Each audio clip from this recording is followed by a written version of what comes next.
Hello guys, samahan niyo akong gumawa ng masarap na merienda using overripe banana na bigay ng aking kapitbahay. Medyo marami nga kasi siya at sayang naman kung mabubulok lang, kaya naisipan ko siyang gawing merienda na lang, gawing maruya.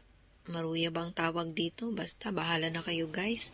Comment down below kung ano nga ba ang tawag sa recipe na ito. I-voice over ko na lang to guys kasi maingay yung washing. Ayan, nagsasalita-salita ako dyan pero kasi maingay yung washing kaya ito. Voice over na lang natin. At ayan na nga, sinimulan ko na ngang balatan ang mga saging. Ayan. Bali, ang saging na yan is latundan. Latundan, basta yung hindi nilalaga na saging. Yun. Eh, hindi ko siya kayang ubusin. Kasi overripe na nga. At saka ang dami niyan. At ayan nga pala, sa Ella yung nagbigay ng saging na yan. Binili daw nila yan sa Mina Market. Medyo mura lang ang pagkabili nila. At nakalimutan nga niyang ibigay sa akin. No? Dapat nung nakaraang araw pa yan. Kaso nakakalimutan niya hanggang ayan, nabulok na.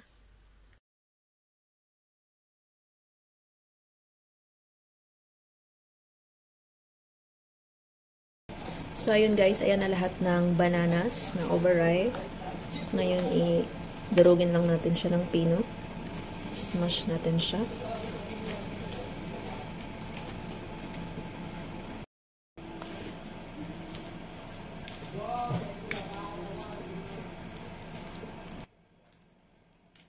Ayan, durugin lang siya hanggang sa mapino guys. Hindi naman totaling pinong-pino. Gusto pa rin natin na parang maging lasang saging pa rin siya. Ayan, yung may texture, ng saging. Kaya, hindi naman totally durog na durog.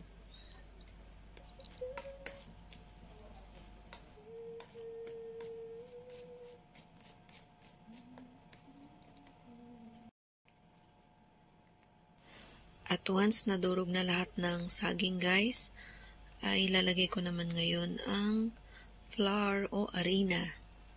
Ayan, Carrefour brand lang yung ginamit ko. Pero any brand lang ng harina ay pwede naman. Hinahalo-halo ko lang siya guys hanggang sa mag-well combined yung ating harina at yung banana. At next nga niyan ay nilagay ko yung sugar. Ayan, kailangan natin ng konting tamis kasi yung saging ay medyo maasim at malalesen kasi yung tamis niya kasi meron ngang harina. Kaya, ayan, lagyan ko siya ng konting sugar. Pwede nyo actually tikman para ma-check nyo kung pwede na yung tamis at kung gusto nyo ng matamis na matamis, then you can add more sugar. At ayan, mix lang din. Mix lang natin. At kung mapansin nyo na medyo wet siya or medyo basa-basa pa siya, pwede nyo siyang dagdagan ng flour. Kasi kailangan natin ng medyo magbuo siya para pag pinirito, mabuo siya. At naglagay na nga ako ng mantika sa kawali. Hindi naman kailangan ng sobrang deep fry kasi hindi naman siya balls yung ginawa ko. Medyo pa-flat lang. Kaya hindi naman kailangan ng sobrang daming mantika dito sa pagprito. Ayan, nagkutsara lang ako ng mixture at hinulog ko dyan sa mantika. At ayan nga naging itsura niya. Iba-ibang shapes niya. Pero depende sa inyo guys kung gusto niyo lang may mga shape. Pwede nyo rin gawing balls, ganyan. Or kung may mga molder kayo na different shapes, it's okay din. Kaso siguro kailangan yung dagdagan ng more flour para medyo matigas yung mixture. Tsaka para mabuo yung gusto nyong shape na gusto nyo. Ayan pala, prituin lang siya hanggang mag-brown. Medyo wag lakasan ng apoy, medium heat lang para hindi masunog yung labas. Tapos sa loob naman, hilaw pala. Kaya maiging medium na apoy lang para hindi siya masunog. Ang kagandahan sa recipe na to guys ay for sure magugustuhan to ng mga kids. Ayan, mahilig sila sa mga ganitong merienda at kahit sa mga kung sino pa. Ayan, marami talaga nagkakagusto sa maruya or banana.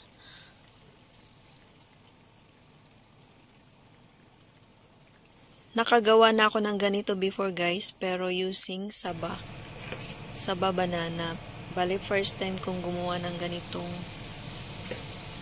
ganitong maruya na using yung long banana or yung kinakain natin ng hindi nilalaga. Ganun. At nung natikman ko nga ito ay parang halos walang pinagkaiba naman sa saba.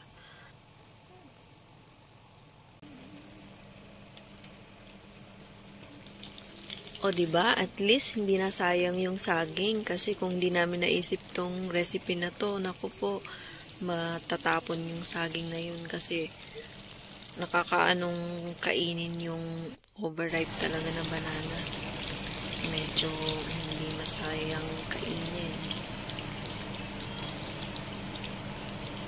At ang dami kong ang naprito sa mixture guys. At bale, never ako nagdagdag ng mantika, yun lang yun. So, tipid siya sa mantika.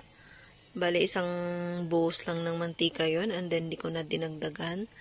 At ayan na lahat. Actually, may nauna ng serving niyan kasi pinakain ko na sila yung mga nandun sa mesa.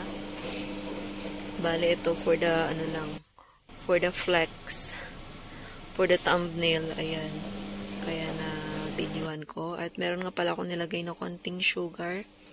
O ayan, free taste muna ako. Syempre, kailangan mo ng umaura-aura sa camera para may pang thumbnail.